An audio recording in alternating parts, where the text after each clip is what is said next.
Welcome to QueerTWENTY, the cohort of 2023. QueerTWENTY is egomonk's annual flagship program where we celebrate exceptional 20 queer Indians. Today we have a very interesting person with us, Veena Sethuraman. Veena is a learning and leadership development specialist by profession, and by passion, she's a psychotherapist. As a queer herself, she is a proponent of mental health awareness and works to amplify the voice of queer community. She's an author as well, having authored a book called A Pinch of Hope in a Bowl of Life. Without further ado, let's welcome Veena. Veena, thank you so much for joining. So, Veena, coming out later in life poses certain unique challenges. I think coming out generally in life in India for queers poses challenges. But given the timeline, it presents different challenges at different ages. So, what were your challenges and how did you navigate your journey of coming out when you did? Actually, mine would be, at least I have not heard in my peer group what I went through as a journey. I have not experienced in anyone around me. So, to answer your question, I need to take a step back and talk about a bit of my journey. I did not get into, I had no awareness about my bisexual orientation for 40 years of my entire life. Right now, I'm 42. And I started working with community purely as an ally, with an intent of ally, desire of an ally, in around 2012-13, because I could deeply connect with the pain of the community. I could deeply understand the need for amplification of the voice of the community. And there was some sort of a deep connection that I could sense. But not even for a moment I realized it could be possibly because of a part of me that I have not accessed. But I have been always curious about knowing more about the community, their lives, what support do they need, so on and so forth. So I worked in the space as an ally for almost like 8 to 9 years, right? And in 2000, I'm a psychotherapist and a leadership coach. And in 2021, I went through a very interesting exploration of spiritual psychology, because I started, getting a calling within me to explore spiritual psychology and move from a traditional psychotherapy setup. And I ended up going through a particular course, and sexuality was a big part of that particular course. And as part of that entire exploration in that course, which has a combination of spiritual exploration, then sexuality exploration, the psychosomatic exploration, it's an integration of all these in that course. That's when it came to my awareness that, I am attracted to mm, both genders. And that's how I decided to come out. So the week I realized, it became very clear as to how I had repressed this part of me for some reason. And in childhood, there was no permission, psychological permission to explore the side. And I had repressed it to such an extent that I just never connected with that space within me.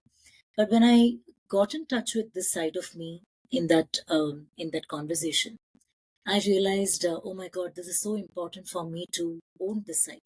Because for almost 40 years, I have not even realized this side exists. And now that I am in touch with it, I want to see what does this mean for me. I don't know whether I am going to be with a partner in this space. I'm already married. I have a 13-year-old, now 14-year-old son. And hence, I didn't even know what did it mean for me to come out, right? But one thing that I was clear was, if this is me, I would like at least people around me to know that this is me, right? So I first discussed it with my um, spouse, and we have been married for almost 17 years, and we know each other for 23 years. So I told him that, hey, this is something I got in touch with, and I'm bisexual, and I'm very strongly realizing probably how that side of me is. And I want to explore the side of me. And he was very supportive. He said, you are very courageous to follow your heart and explore your sexuality and orientation. and it takes a lot of courage to do this. So whatever support you need, I'm around. And that was his response. And then I asked him what does it mean for him. We had a beautiful conversation around it, and then I came out to my mom, and she was almost like, I always knew it, I always doubted it, was her response. And I decided to not share with my son because he was 13 years old then. He was almost 12 and a half, not even 13 then. So I thought I'll wait till he's 15. Though we have a lot of conversation at home around LGBTIQ, he has seen me being part of many pride conversations in the past. So he knows the terms, he knows what does the space mean for me. But I still decided that I can have a conversation with him once he's like 15 years old.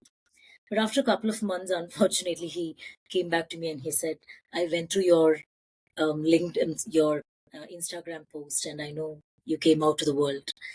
And so it happened in a very unexpected way, him knowing about me. And then we had a conversation about it. So for me, the primary people were my son, my husband, and my mom. And when I realized my mom and my partner, they are really supporting me in the space, I realized I will never be able to explore the space for myself unless I come out, right? Unless I know what to explore, and there are people who are willing to share the space with me. I will never be able to explore this side of me. So I just decided to come out purely for my own reasons. It was not to really create a statement or come out as in coming out. I just wanted to see, okay, what does this mean for me in my journey then? And I thought it only makes sense for me to own the side and come out irrespective of what happens around. So I do think I was in a very privileged space.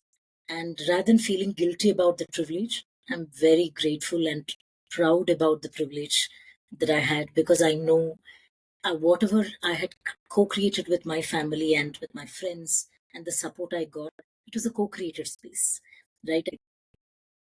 Uh, Veena, did your professional role as a trainer and a behavioral leadership person play any role in this coming out or understanding your identity part of your journey?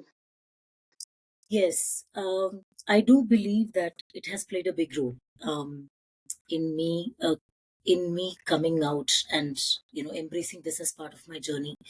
And I'll put it in two parts, right? One is I've always believed in my role, in my leadership role, in my leadership coach role, as well as me as a psychotherapist and a head of L&D, that is Learning and Development Organization.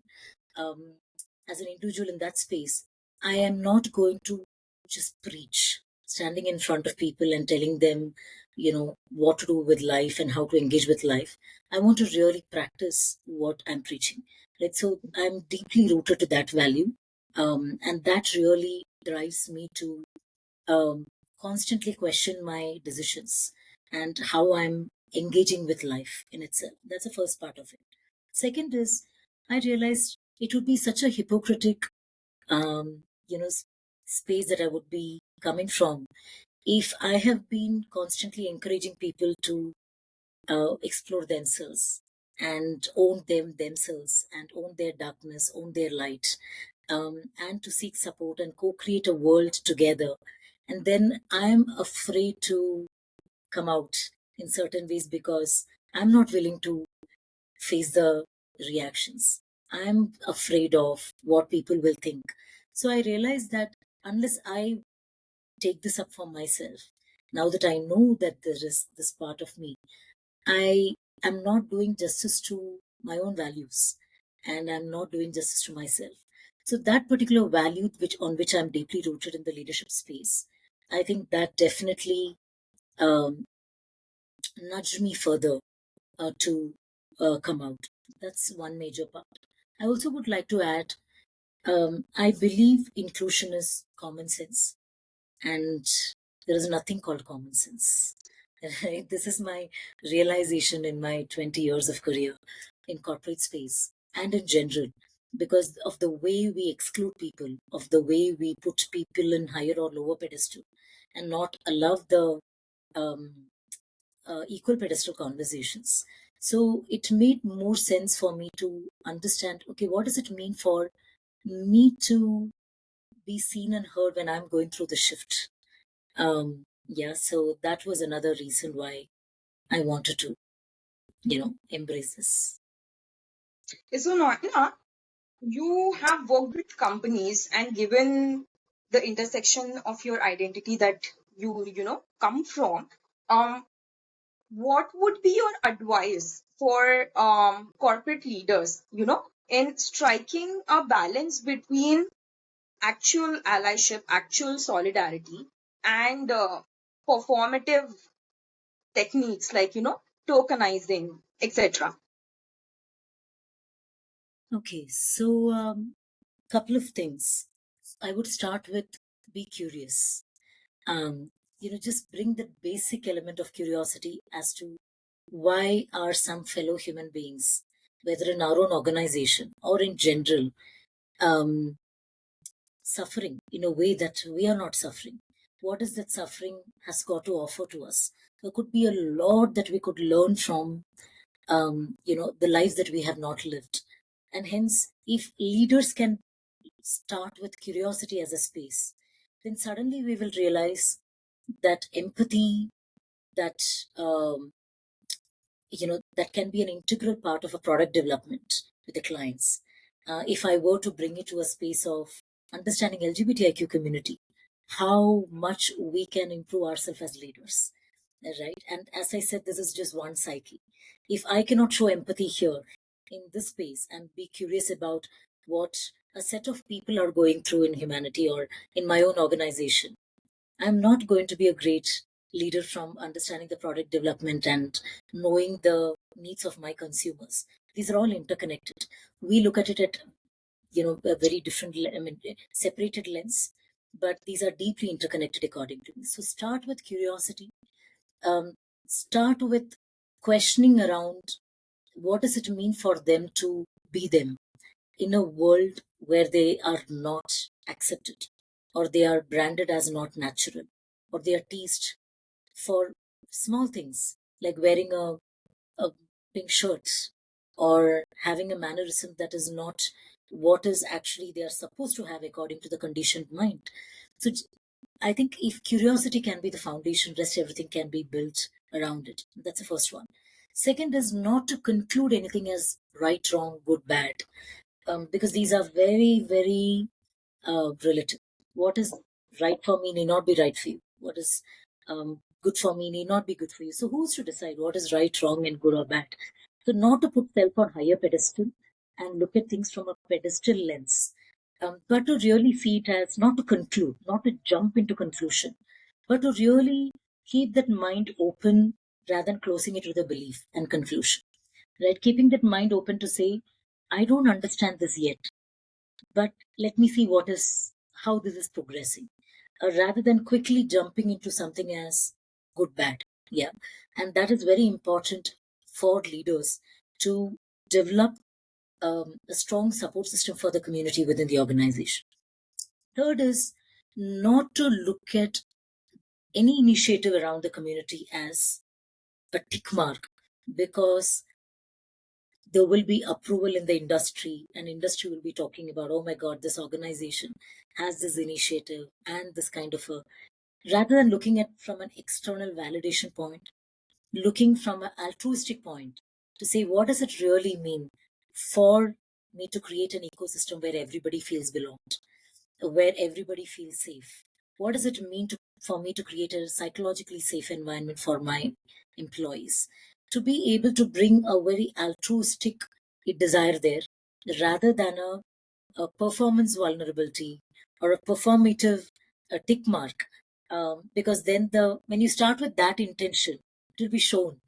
There has been many boardroom conversations in my previous some experiences. I have seen where I'm sitting in the boardroom and I'm listening to some organization talking, and I'm like, oh my god, this is just a performance tick mark.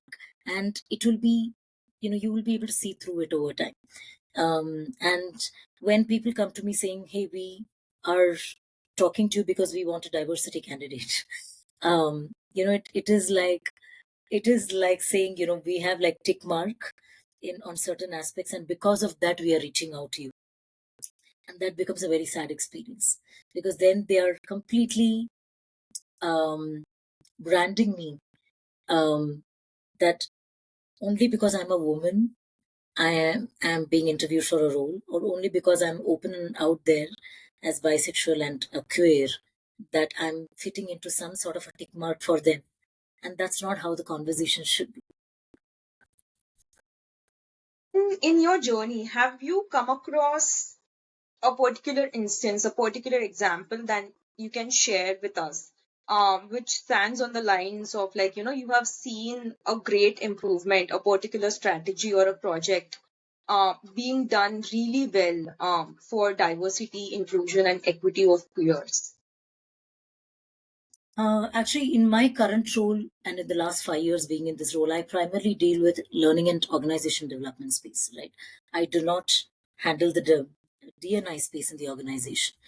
And one of the things that I learned in my current organization is they do not have a strategy in place, but they were one of the first organization in India to bring in same-sex partner insurance, right? And they made no noise about it.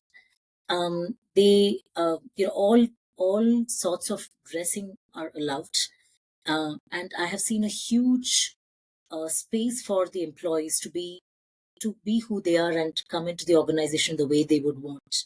So for me, things like this, where you're not making it about strategy, but you're just making it part of the culture to say, hey, you're welcome in whatever way you are, and just come in and just be you.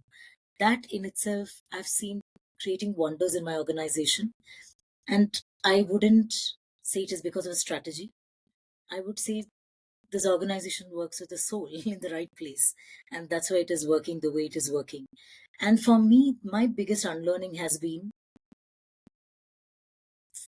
we are also slowly getting conditioned that if there is a strategy with a major outcome and all that, then we will be able to achieve it. But what we are losing in the process is we lose the larger perspective, and we just keep running from the numbers point for something which has to be an altruistic intent. Right, for an altruistic intent, you are you are force fitting a certain number, and you're force fitting a certain outcome, may not be always the way to go about it. So I would say divide it. Have some altruistic intent and go about it. Have some intent to go about chasing your numbers and bringing that recognition if you want. Combine it if you want. Um, do not make it about one or the other. Would it be correct to say that what you're essentially saying is, like, strike a balance, or at least like strive to strike a balance between the analytical side of inclusion, but also the emotional side of it? Bang on, bang on. I think it has to be a combination of head and heart. I do think a lot of organizations today approach it from the head part, because that's what is recognized and that's what is spoken about, unfortunately. But it is time to genuinely look at the hard part of it, and let's not be afraid to have those conversations in the space. I went through an experience, I think sometime in 2019. I went for a dinner with some friends and their friends, and during the dinner, um, some statements were made about gays, and some laughter was there on the table, right, about that. And I said, this is not funny at all. For me, this doesn't come across as funny. And um, there was a comment about, oh, come on, this is not a DNI conversation that's happening in an organization. We're all friends here and we can talk. I said, no, we're all leaders as well in the organizations, right? And you're a project manager, he's a delivery manager, I'm a L&D head. So there is a leadership also here. And it doesn't mean that, we can, in this kind of a space, um, we can talk about these stuff in such a loose manner, because it means whatever we are doing in the organization is not meaningful at all. And while I don't know whether I created any impact in that conversation at all or not. If anything I created, I know I created a lot of discomfort in that conversation, while it would have been otherwise a very smooth dinner. I am very comfortable with this kind of a conversation. But what I walked away with was, what is the point of DNI initiatives if leaders are thinking, oh my God, only under DNI we need to be sensitive and all that because organizations watching me. Otherwise, it really doesn't matter. And this is why, for me, the heart based conversations are a must. As a leader, are you willing to stand with a strong spine and an open heart in front of your friends when they are passing loose comments about the community?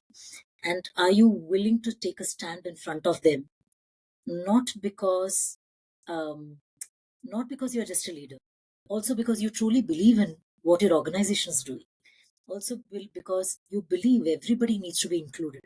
And that can come only from a heart centered space. It cannot come from a strategy which is number based. So describe your coming out experience in one word. What queer stereotype annoys you the most? Um, Also, all the gays are feminine. What is one thing that you would definitely like to see change for queer community in your lifetime? Queers stop bullying each other within the community and questioning their own biases that get played in their head against other parts of the community as well. Okay, pick one. Drag show or a queer poetry slam? Queer poetry slam. One line guidance for the queers who are working in corporate space. Do not play small. You're here to play big. All right, so I'm going to say a couple of words, and I want like any your instant reaction, verbal, non-verbal, the moment you hear that word, right? Diversity and inclusion, Common sense. allyship, Humanity. homophobia, Lack of common sense. India, Deep rooted. queer stories. Inspiring. Veena, thank you so much for having this conversation. I